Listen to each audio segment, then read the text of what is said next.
Hey, security peeps. We are live with another edition of Breaking Into Cybersecurity. It is CISO Thursdays, the first Thursday of 2022. I am Renee Small, cybersecurity super recruiter, helping awesome leaders hire great talent. And I am here. Happy New Year, everyone. First, I am going to introduce my phenomenal co-host, Chris Foulon. Say hi to the people. Happy New Year. Happy 2020. Goodbye log for Jay. Hopefully never come back. As soon as we went live, I was like, wait a minute, I have like the 2022 glasses. I have the little crown. I got to go get my stuff out. We usually dressed up for these occasions. So, Chris, are you going to introduce our awesome guest today? Well, I would let the guest introduce himself, but Ross comes from an amazing community that I'm a part of, and I love being in communities where there's smart people that we can interact with, that we can reach out to when we have problems, and figured I'd bring Ross on today to talk about his experience being a CISO, what individuals can look for while they're a CISO, and how to progress their career. Ross, you want to introduce yourself? Yes, nice to be here. Thanks for inviting me. I don't know if it's the first Thursday of 2022 or the 105th Thursday of 2020. I think that's why you forgot the crown and all the celebration bits.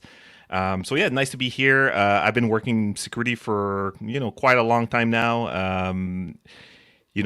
Moving from IT to security, and then leading security teams in large organizations, leading security in smaller ones. So I've worked in startups and enterprise. We'll start a new role in a small startup in a few weeks in the security industry. So looking forward to announcing that as well.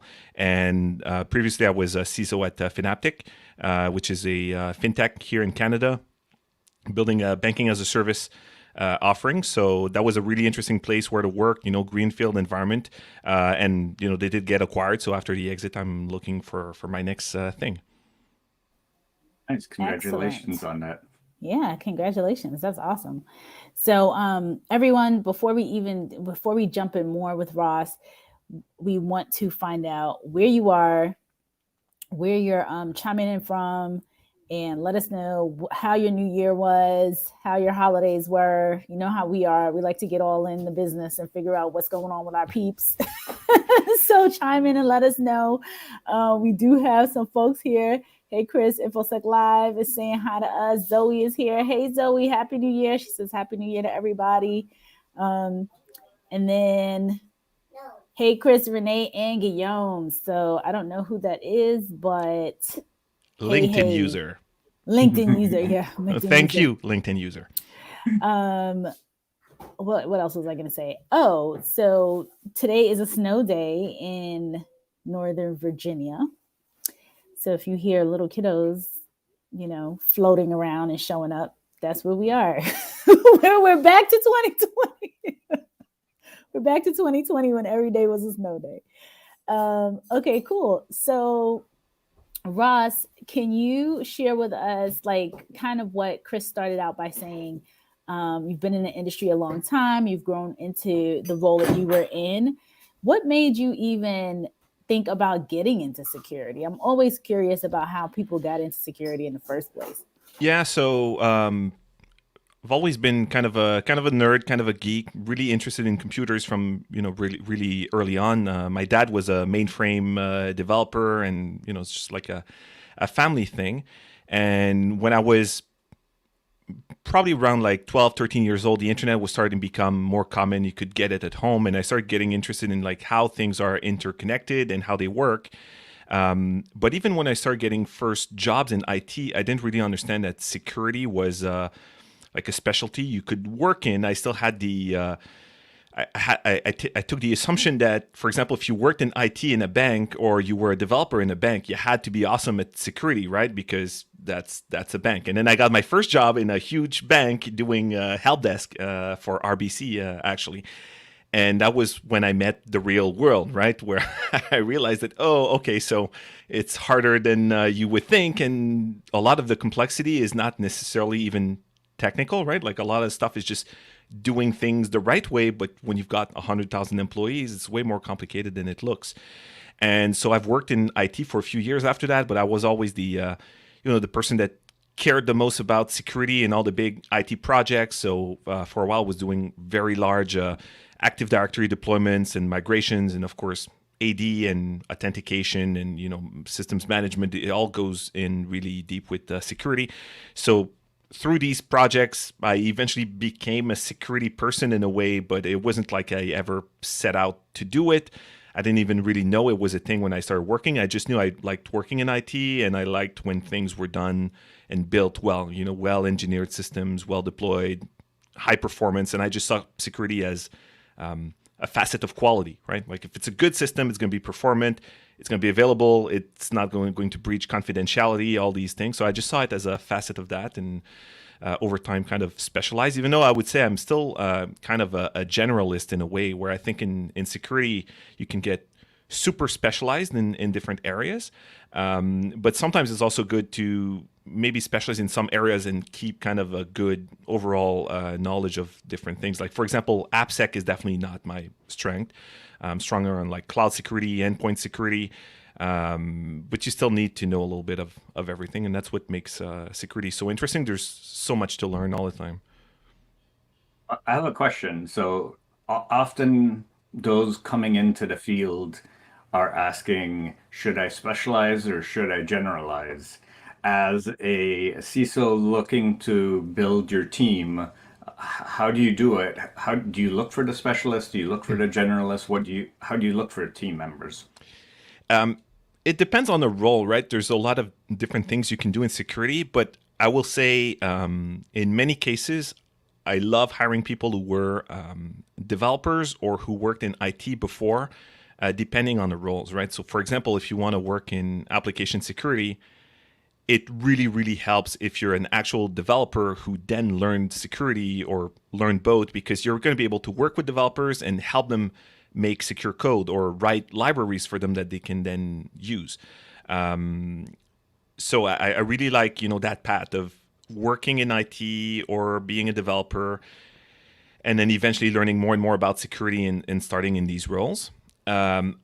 Obviously, there's specific fields where specialization is very important, and you could learn more about these topics for decades. So, for example, if you're doing incident response or forensics, it's very hard to be good at these things if you don't do them often. It's the same for like offensive security in general, right? It's not very easy to be an awesome penetration tester if you only do it twice a year, right? Like if you're in a generic security team and you have to do it, once a year for whatever reason, then you're not going to become efficient at it. But I would say before you start specializing, like try different things, see what you like, and don't be afraid to learn a whole bunch of different things, because it will come in useful at some point. Like for example, if you have good scripting skills, right? Like that's very useful in a lot of different cases. And then if you're a developer, there's plenty of security teams that actually need developers. We can teach them security, but we need people to write tools for us. We need people to orchestrate different systems and all the different APIs, right? So I think there's a lot of opportunity for people who work in a slightly different field to get in security with their existing skills and then start learning the rest, right? Like I always say, it's like it's like that. What's the name of the movie with Ben Affleck and they have to go blow up an asteroid? You know which one I'm talking about? Free Guy, the new movie Free Guy. No, a super old one. Oh man, I'm not gonna sleep if I don't find out, right? But they train these drillers to be astronauts instead of training the astronauts to learn how to drill, right? But it can work both ways in security. You just need the commitment and the time, and to be able to do it day to day, right? Like there's a lot of the stuff you just can't learn, then not practice for a year and get back to. Right. No, I'm glad. No, I'm so. Thank you. I'm so glad you answered that. I mean, that was a question I had too, because we hear that all the time, so often when people have that question. Ross, since you described folks that, or you share that people should try out different things. So you think that companies should do more rotation programs when it comes to security, so that people could learn, like maybe if they come in with a certain degree or a certain inclination from one or two areas, rotating them through and having maybe 6 months as a developer, another 6 months, as, like so they could get some experience in different areas of maybe IT or security or whatever, to make them a better, well-rounded analyst in 2 years or so. Yeah, for sure. And because I know probably a lot of people are just screaming at the podcast that the movie is Armageddon. Yeah, thanks, Sterling. I actually figured it out like 5 seconds ago. So let's clear that out. I was talking about Armageddon. So I think rotation is an important thing, especially for roles that are very operational, right? You can't have someone sitting in a SOC looking at alerts for like 4 years. That's not great for anyone. It can get boring. I think it's very interesting to work on different projects. I don't know if like a 6-month rotation necessarily makes sense. I think it might be more being involved all the time with different things, but don't make someone an analyst for years and years and not involve them in different projects if you want them to grow. But I think it's also on the hiring side, being more open to diverse skill sets coming in, right? I am very confident that I can hire someone who is very good at IT, for example, and have them learn more about cloud security and be quite effective in a few months. If someone is really good at DevOps and they don't have so much knowledge on security, you can train them and make them very, very good security professionals pretty quickly. I think much easier than you could take someone who's worked in security for a long time, like myself, for example, and then try to train them with Kubernetes, for example. So I think sometimes I find it weird that you see a lot of companies complaining about how hard it is to hire, but at the same time, people seem to have a hard time to get the first security jobs, to get that experience. And yet I've had success with interns who were just coming out of like a CS degree, for example. They're just interested in security. They did computer science. They love computers in general, and they just need a little bit of experience.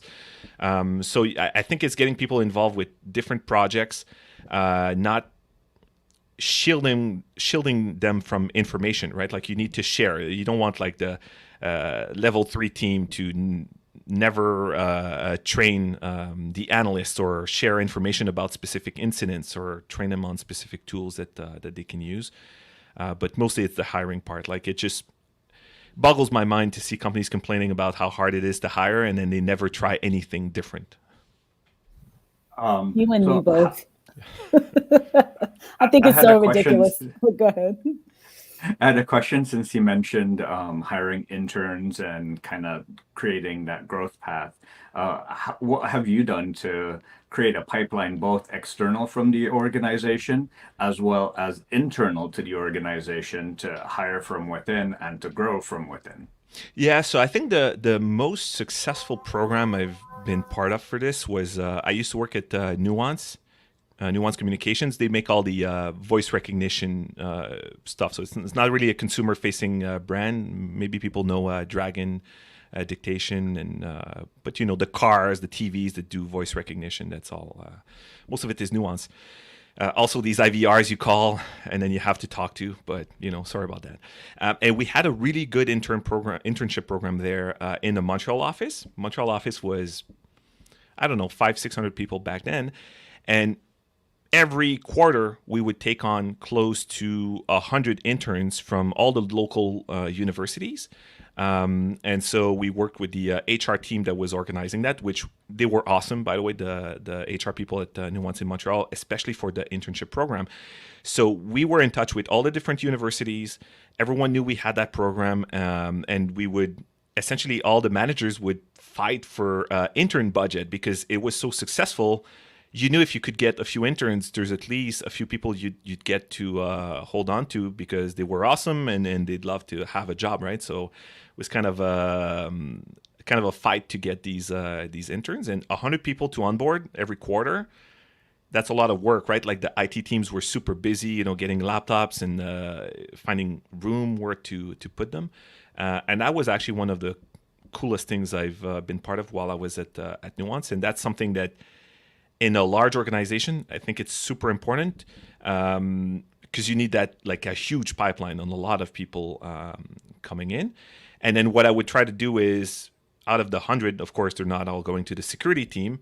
That'd be a little bit ridiculous. I wouldn't say no to like 10 of them, but 100, I don't think I'd be able to handle that. We would talk to them and try to see what their interests were. And some of them didn't even think of working in security before necessarily. They just wanted to work for a tech company. They've just done computer science. And when we start talking about it, they're like, oh, I can actually write code in the security team, right? Like a lot of people would think the security team is just like governance or whatever. And then we'd pick a few, and it's been successful. There's been some of them that Nuance was acquired by Microsoft. Some of them probably still work for Microsoft right now. So that's so cool. The universities, I think, is a key. And then if you're lucky enough to work with a company that has open source tools or that has like an open core kind of model, I've seen success through the community there, right? Like you see people that contribute on your projects. You essentially already know that they're competent, and it's surprising how you can find people through that sometimes. But you really need to have like a big presence with open source tools, so that's not necessarily easy for anyone. Interesting approach. Yes, I love that approach. I mean, it's what I've seen in many organizations that I worked in, especially the larger ones, where you bring in, I know the big four places like, where Chris is, they bring in thousands of interns, because the pipeline is, you want to, if you want to hire, there's a formula, you want to hire 100, you bring in 400, whatever the number is, and then at the end of the internship, you give out offers to X amount and then X amount accept. And so it's just so standard, and it boggles my mind too sometimes, Ross. Chris knows this, that more companies don't do it. It just doesn't make any sense to me that they don't. Anyway, some comments here and some questions. I definitely want to make sure that our audience is getting their questions and comments answered or shouted out. Scott Jasser says, good afternoon, everyone. Looking forward to some snow tomorrow in New York. Well, we are getting snow again tomorrow in the DC area. That's what they're saying. Snow tonight. Steve Upshaw is tuning in from sunny San Diego. Steve also made a comment down here and asked, well, two things. He said, you can now sleep tonight after everyone shouted out Armageddon. And then Steve wants to know, do you recommend full stack coding boot camps? I'm interested in completing a Sabio boot camp later this year. I can't really comment on the quality of boot camps because like I haven't been through them. I don't know. What I would say is I highly recommend having the skills that the boot camp is supposed to teach you. So, for example, I don't even know what the Sabio boot camp is, but if it's a good one and it gets you writing code, then that's going to be good skills for you. In the past, like I've seen some boot camps where I found that they seem really expensive. So sometimes I'd be careful with that. There's a lot of resources online as well if you want to learn all of that stuff, depending on if you learn best, on your own or like in a classroom setting. So pick whatever is best for you. But if you're able to write code and deploy it and you understand how the cloud works, and then you have some security knowledge on top of that, that's going to be useful for someone somewhere for sure. Might just be hard to get that first one because everyone requires some kind of prior experience. Maybe working on some open source projects once you've got some of these skills will help you, build kind of a resume even without working in the industry. And then you should be good to go. But as far as boot camps go, I'm sure some of them are great and some of them are terrible. That's why I don't want to comment on any specific one unless I'd been through that. Like personally, I went through. So I'm in the Montreal area, and so. Education in Canada is very different than the US, right? But in Quebec is even more different where we go to high school and then we have it's called CEGEP. It's kind of a college thing where you can do like more technical training or more like university prep. And that's 2 years, and then you go to university, or 3 years for like technical training. What I did was I went to a kind of like a private CJEP to do the 3-year technical thing in 1 year. So I did that before. Like I later went to university, like 9 classes doing business stuff. But I felt like it was super expensive to do the private one. However, it only took 1 year, right? So I could get to work very fast after that. But I would say the quality of it was not great. You know, it was okay for people who are like very easily able to learn on their own with a book. But the quality of the training was definitely lower than at our public institutions. So for me, the trade-off was, okay, in 1 year I can work in IT if I do this, and then I'll owe 15, 20 grand for not great service, but then I saved 2 years, so it made sense. So just see what makes the most sense in your situation. Yeah. Always interesting to hear about the different education systems around the world. Yeah, and it's also very different in terms of like student debt. You know, I've had like 15,000 of student debt, and for us here, that's actually sizable amount of money. Whereas like U.S. universities is it's very different. I see a question how you can contact with me. You can find me on LinkedIn, or do we have the ability to put like an email address on the chat of a video stream? Sure. Yep. Okay, I'll just type it and we'll show it in the feed. Okay, perfect. And that was Subir asking how he can get in touch with Ross. So more comments here. Let me see. There is someone here who is actively seeking employment who has an MS in Information Technology in Macon, Georgia. Stay tuned. I personally am working on a number of positions, and I'm going to be sharing some of that info because I just got word that some of them are going to be a lot of entry level, SOC analyst roles and things like that. So I'm excited about that. And then a lot of software engineers. So any comp sci people who are out there looking to get into anything, looking to just get into an opportunity. Some will be remote. The others will be in the Scottsdale, Arizona area. So they'll be remote, but you got to be local to Scottsdale. And that's all the tidbits I have in regards to that for today until I get the official word and I can put it out there. Okay, so a couple other comments down here. Will S. doesn't want to tweet. First of all, Will S. Get well soon, please. He says, hey guys, hope everyone's great and had a good New Year's. So we hope you did too, and we hope you get well soon. Sabir says good morning. He's also the person who made that comment. Scott Jaster again talked about Armageddon. Sterling Richard says, woohoo, cheers to CISO Thursdays. Excellent advice so far. Thank you so much, Sterling. We love being here. And I wasn't here for a couple of weeks as the holidays began. It seems to not end with all my kids in madness. So I'm excited to be back. Let's see. Scott wants to know, is Caffeine a project that's still running? Oh yeah, so Caffeine Security is it's my company because I used to do a lot of consulting before Finaptic. I still use it. I make training for Pluralsight through Caffeine Security. So if any of you are Pluralsight users, you can just search for my name there and find some of my stuff. I'm actually working on a new one, probably coming out in the next month or two on Active Directory threat hunting. So, trying to sharpen my own Active Directory skills from decades ago by teaching people how to do it. It's amazing the amount of stuff you learn by trying to tell other people how to do something. That's when you realize you don't really know it anymore. So yeah, Caffeine still exists, though the website, probably outdated. I should probably take care of that. That's funny. There's a comment from Hala. She is asking what certs and in what order do you think is beneficial for someone breaking into the industry? And I want to take a first stab at this.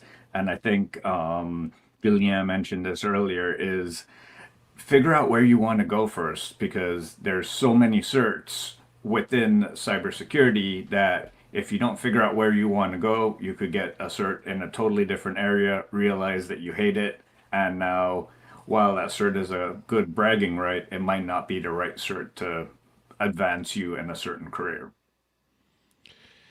Yeah, that's a really good question, and it's one that like I have a hard time answering for other people because no one has like the same level of experience and or privilege and or contacts, and I could say certs don't mean anything, right? And for a lot of people, I know that's not true. So personally, I have a CISSP every year. I get the bill and I think, am I really getting like my money's worth for this? And then I put it off, and then on the last day I renew it.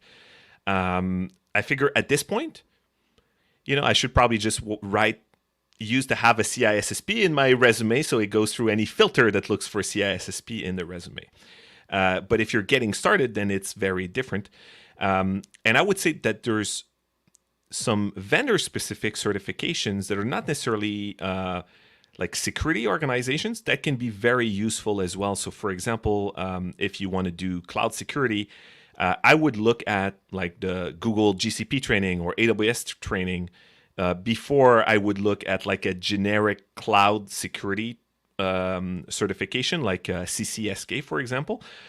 Because the CCSK is, a higher level thing, whereas if you learn the GCP stuff and you apply to a job at a company where they use GCP, I think that's more hands-on, and when you're starting, that's probably a better idea. And then I think there's offensive security training that is good. For example, the OSCP has like a pretty good reputation if you want to get like hands-on penetration testing roles. Even though I'm not a fan of everything they've done with the actual testing and having a camera running for like 24 hours in your room and all of that I find a little bit creepy. And I would say stay away from like CEH and every cert that is coming from that company, because it is very ironic that they use the word ethical so much. Here's a question for you that I think a lot of individuals that are going down the penetration testing route, do you really think that the CEH is an entry-level certification for someone going down that route? The thing with CEH is like I don't even want to consider the content because of many reasons. I don't think it's a company that we should be promoting because of everything they've done in the past, from stealing content to a whole bunch of different stuff, allegedly. That being said, I think a lot of penetration testing training and certifications are maybe a little bit stuck in the past, where it's very like network penetration testing focused, where things are going more to like it's the applications and it's the web and it's the containers that are super important. Because I think like the traditional network pen test in an enterprise with data centers and all that is slowly going away, right? So I don't think I would want to learn that much about that if I was just getting started right now. I think the trainings that are more about application security specifically are probably more useful. So do you think that the OSCP is a entry-level cert, or? OSCP sounds like, I mean, it's the same thing, right? Like it's also quite network focused and it's difficult. What I like about it though is you get a lab, right? So I think just like trying it out and doing the training, it's kind of hands-on. Also, it is expensive, yet it is cheap, right? So it costs a lot of money, but when you compare it to SANS or something like that, it's actually very cheap. So if you're paying out of pocket, that might be a way for you to get access to a lab environment, and you don't necessarily have to complete it because, yeah, I think it is quite difficult. But in terms of penetration testing, it's like things like bug bounties and all that can also be useful to build a resume there, instead of certifications. If you found some bugs and you've blogged about that and you've got some kind of portfolio on one of the big, bug crowd or HackerOne. I think that also shows skill without having to go through certifications, and maybe you'll make a few bucks out of it instead of spending money, which is nice. Nice. I love the idea of the blog. Same here. So I just wanted to put it out there, Chris. Ross's email is posted up on our channel right now. So for YouTube and LinkedIn and wherever for our audio listeners, it is his first name, Guillaume, at binaryfactory.ca. So if you're listening only, you might just have to jump on Google him. Yeah, exactly. I should go by my last name on the email as well. So Guillaume is Guillaume. It's the French equivalent to William. But if anyone calls me Bill, I never speak to them again. Oh my gosh. Okay, so Zoe says, for the person that's in Macon who's looking for the position, if you join APD's work market and you know how to wire stuff, there's different contract jobs you can do on there while you're looking for a position. So always finding out about something new. Thanks, Zoe. And then Scott wants to know, curious if Finaptic was bought out, if there was a role for you to stay on, or if that buyout was your goal with the company. I can't comment on that directly. However, what I can say is I prefer working for smaller organizations and not large banks. Well, there's your answer. Makes sense. No, I, that's one of the things that individuals should consider, right? Which sort of organization they work better in. Do they work better in a small organization? Do they work better in a larger organization? Do they prefer to be an individual contributor? Do they prefer to work as part of a team? Like, this is all part of the self-discovery that you should be doing hopefully earlier in your career, so you could figure out how you work best and how you can maximize results.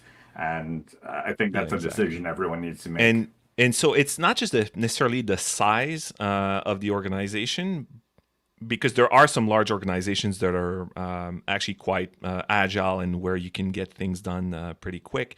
But there's different types of companies where you see that it takes a long time to have any kind of like tangible impact on a security program, just because that's the business model and that's how things work, right? And I think, like, for me, for example, now I can tolerate it fine. Like, I can work in a large organization and it's going to take months to get things done. The trick is you have to focus on the things you're improving and not on like the big picture all the time, because you're always going to be feeling like everything is on fire, right? So you focus on the things that you improve instead of the everything is garbage kind of mindset, which 10, 15 years ago, I definitely was not able to do that as well. You're always thinking about the 20,000 problems with security there is in your super large organization. And that's not great, right? So if you're going to work in a large organization, you really need to focus on, specific things, what you can improve, and look at progress like year over year. Sometimes you feel like you're stuck and nothing is moving forward, but at the end of the year, you look back and you're like, oh, actually, we did like these 3-4 major things this year, and it made a pretty big difference. It's just, day to day, it feels like nothing is happening. That being said, I much prefer working in environments that are like all in the cloud and all remote and no data centers for technical reasons mostly. I feel like it is so much easier to do a really good job at security when everything has APIs, right? Like, you can ensure things are as they should be. Whereas when you work with a company that's like 100 years old and it's got 32 data centers, has every brand of firewall ever been made, sometimes stacked on top of each other, there's not going to be an API telling you what's happening with your firewall rules. You're not going to be able to automate the things you don't want to be spending time on, like policy, compliance, that kind of stuff, right? Because it's just not really built that way, and you need so many different tools. So that's why, for me, it's not necessarily about the size of the company. It's more about the type of the company. I would be fine working in a huge company that's pretty modern and doesn't have a lot of legacy. But yeah, you got to figure that out. Try different things, because I've had jobs in large companies that were amazing. You wouldn't, and they're not even like, I'm not going to name names, but they're companies where you think like it would suck to work there. And now I feel like everyone's going to go on my LinkedIn and try to take a guess. But sometimes you get a good manager, you get a cool team, you work on cool projects, and it ends up being awesome, even though you wouldn't think that in general it is, right? So, for example, like consumer banking is not my preference. However, I did some contracts for investment banking, and I love that, because investment banking is a lot closer to working in a tech company, right? They need a lot of computing power. You don't have to deal with like ATM networks and that kind of stuff. So even though both are a bank, working for consumer bank versus investment banking is going to be very, very different. So try a few, and most of all, I would say don't be afraid to make a move if it doesn't work out for you. I think we're lucky that we work in a field where once you have a little bit of experience, it's going to be easy for you to move between jobs. And I don't think people in general see it negatively if you've switched jobs every 2 years a few times in a row because you're looking for something specific, or because you get a better job or a better deal out of it every 2 years. I don't think. Do you think people feel negatively towards that, or? That's a great great comment, because I posted about it maybe a month ago when the guy from the Shark Tank, Mr. Wonderful, he made a comment and said something to the effect of, if a person hasn't worked, if he sees constant turnover on a resume, it's immediately trashed. I personally don't believe that. I think it was a hot topic on LinkedIn that day. Because I think it's ridiculous to think that people, especially at this state, in 2022, at the time 2021, but in 2022, that you're going to just have these long tenures at places. First of all, most of the time, like, I don't know what kind of growth.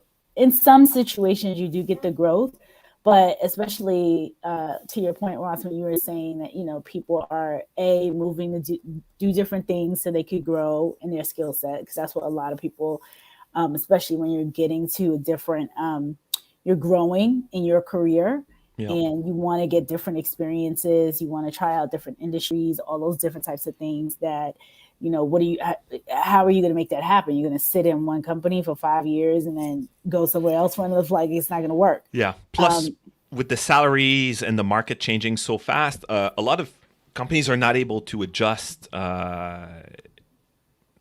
to that. And it's sad, but sometimes if you end up staying at the same place for 7 years, it's like car insurance, right? Like you got to shop pretty often, or otherwise you're getting a bad deal.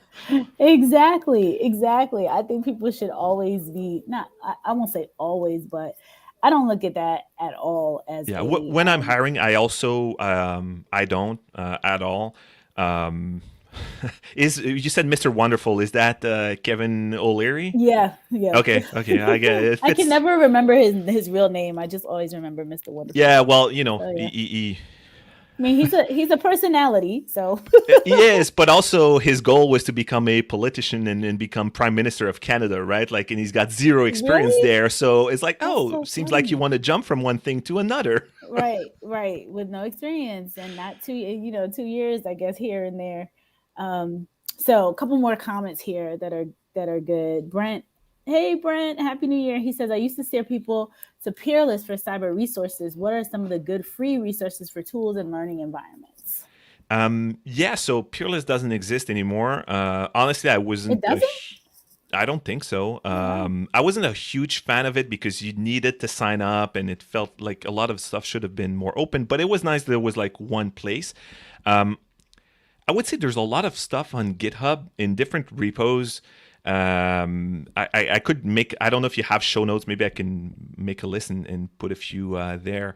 But there's all these repos like awesome blue team tools or awesome red team tools, or you just kind of need to find the right ones, and people make these great lists. For example, I have one. If you look at my my GitHub, I'll find a link so we can paste it and put it in the show notes with a bunch of Active Directory security resources. When it comes to tools and learning environments, obviously I'm biased, but I like resources like Pluralsight, for example, because you can learn at your own pace and it doesn't cost thousands of dollars. But in terms of tools, it's really the open source stuff. So the way I learn about them usually is just through Twitter or LinkedIn, right? Like someone's going to post it, I open it.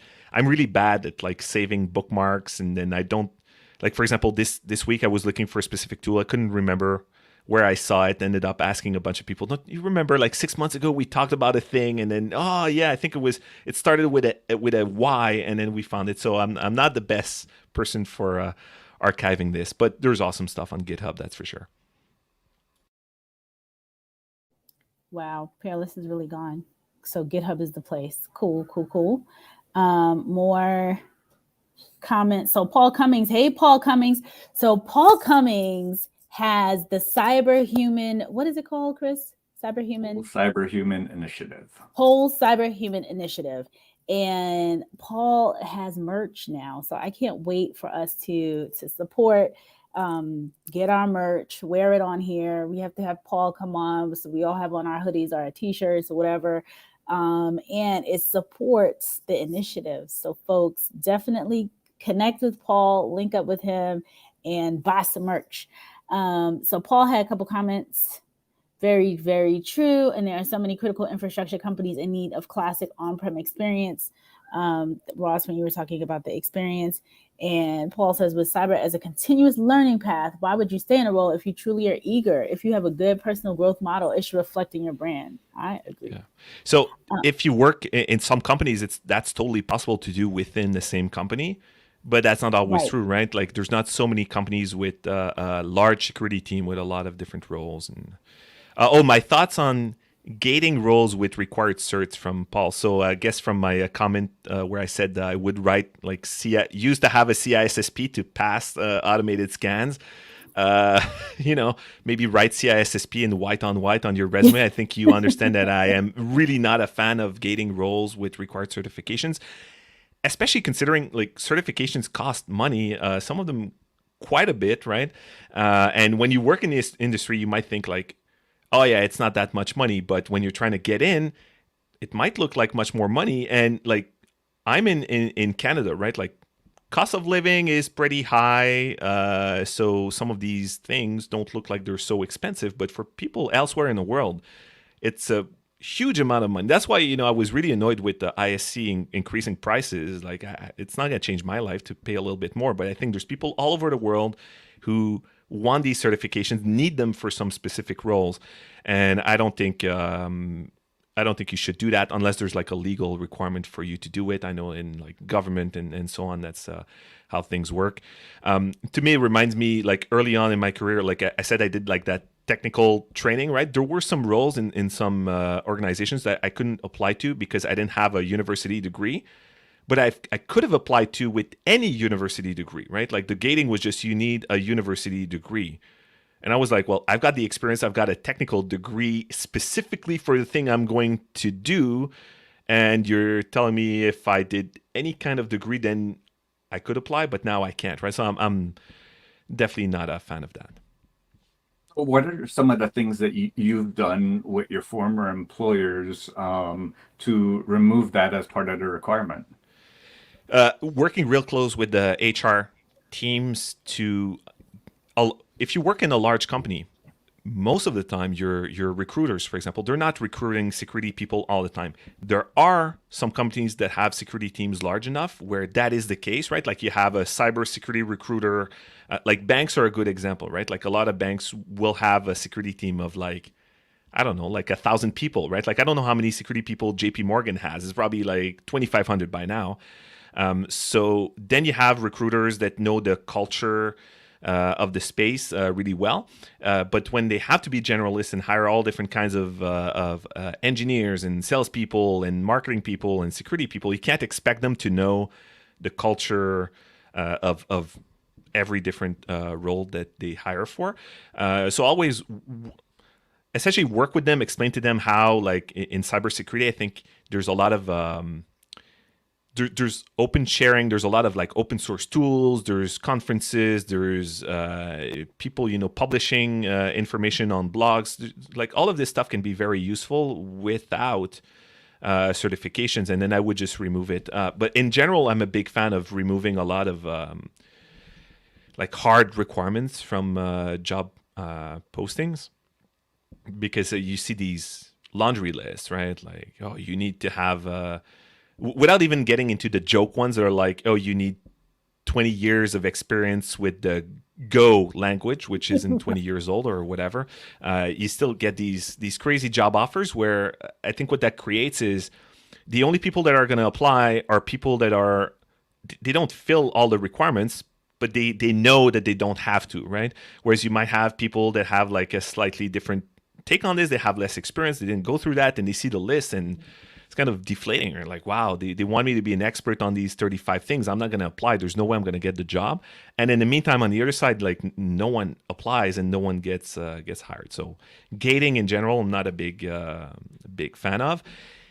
And I would even, in some cases, rework the role based on who applies, right? Like, what if I'm looking for like a senior application security developer to lead an AppSec team, and I end up finding someone who is awesome but is not senior?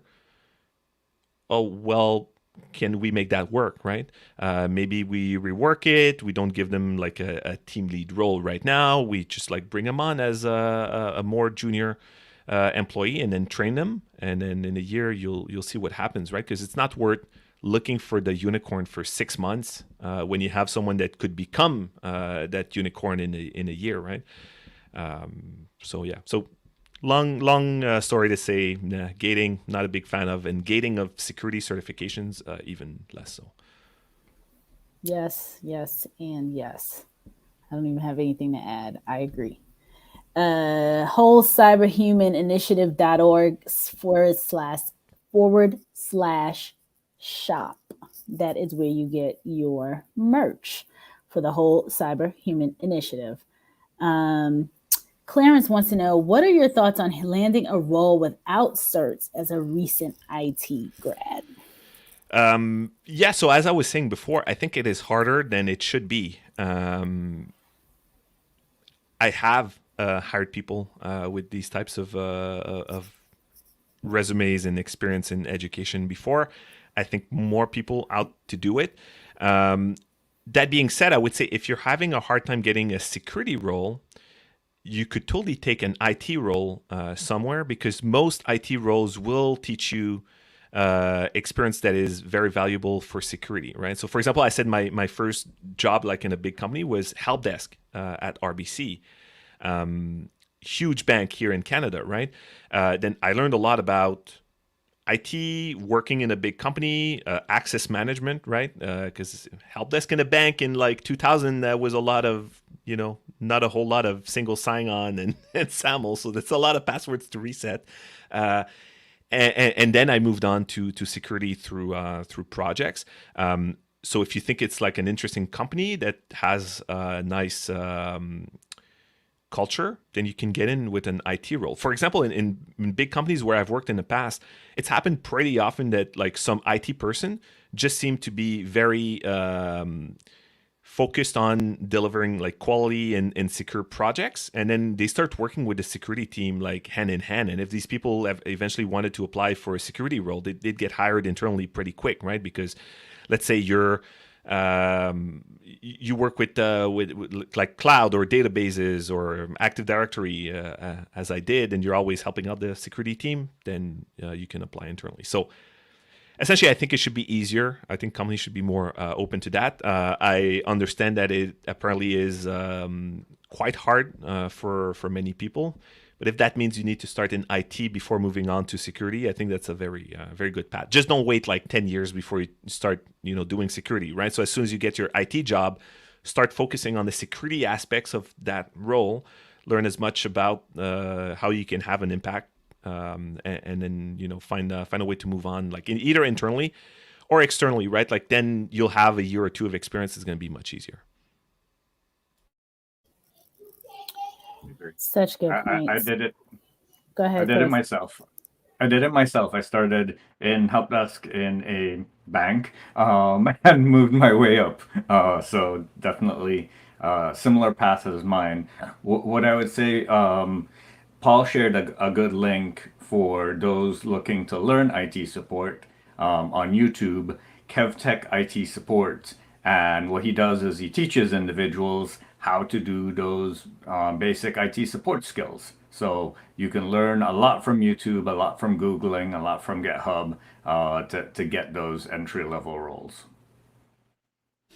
And then in terms of like entry level security roles, well, usually they're going to be like analyst roles, for example.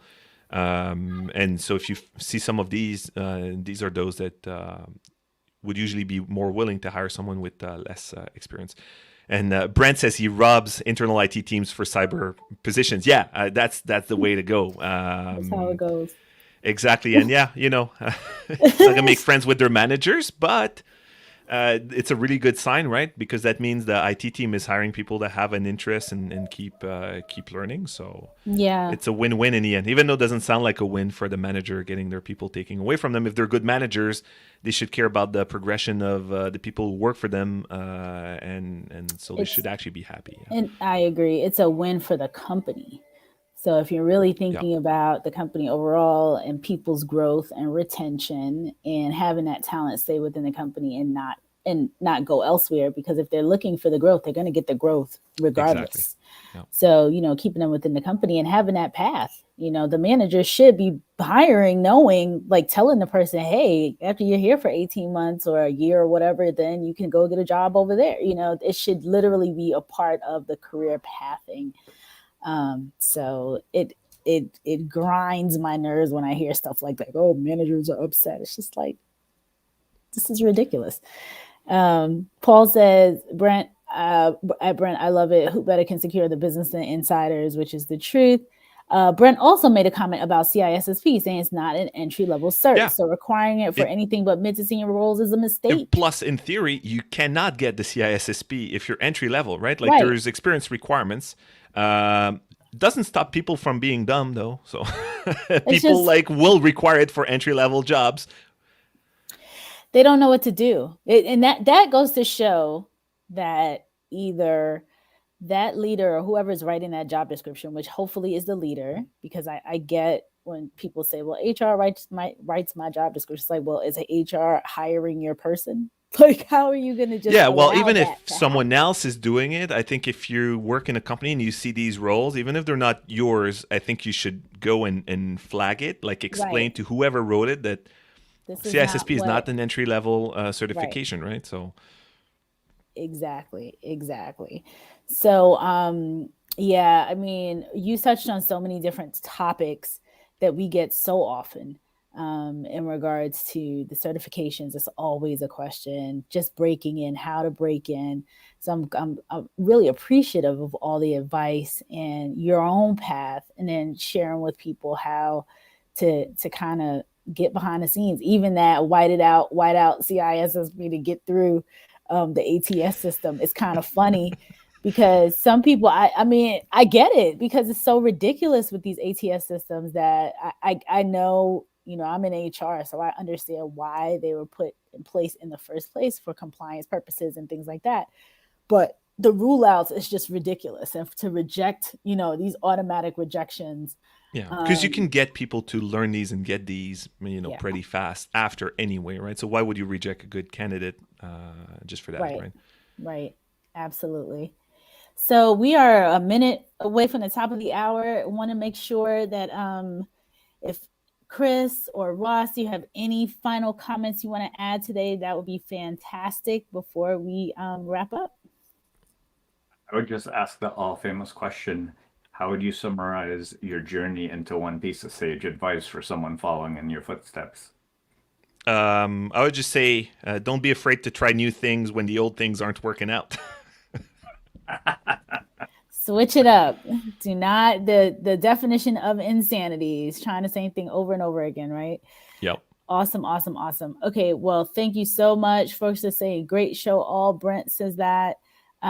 Scott says thank you for your time. This is a great hour. So make sure you come back. This was so informative, and bringing, having your perspective is always, all the different perspectives, but having yours is very, very valuable today. So we appreciate it. Thanks for having me. Awesome. Well, folks, you know what to do. Chris, you have someone on Friday, right? Tomorrow? I do. Tomorrow we have Greg from With Me sharing his journey from the military into the private sector and sharing his journey into cybersecurity. Well, that should be good. That would be really good. So, folks, make sure you connect with and watch Chris's Breaking Into Cyber live tomorrow at 1, right? 1 p.m. Eastern. 1 p.m. Eastern. And then everybody else, see you back here again next Thursday at 1 p.m. for another CISO Thursday. Happy Thanks, New everyone. Year, everybody. Bye-bye. Bye-bye.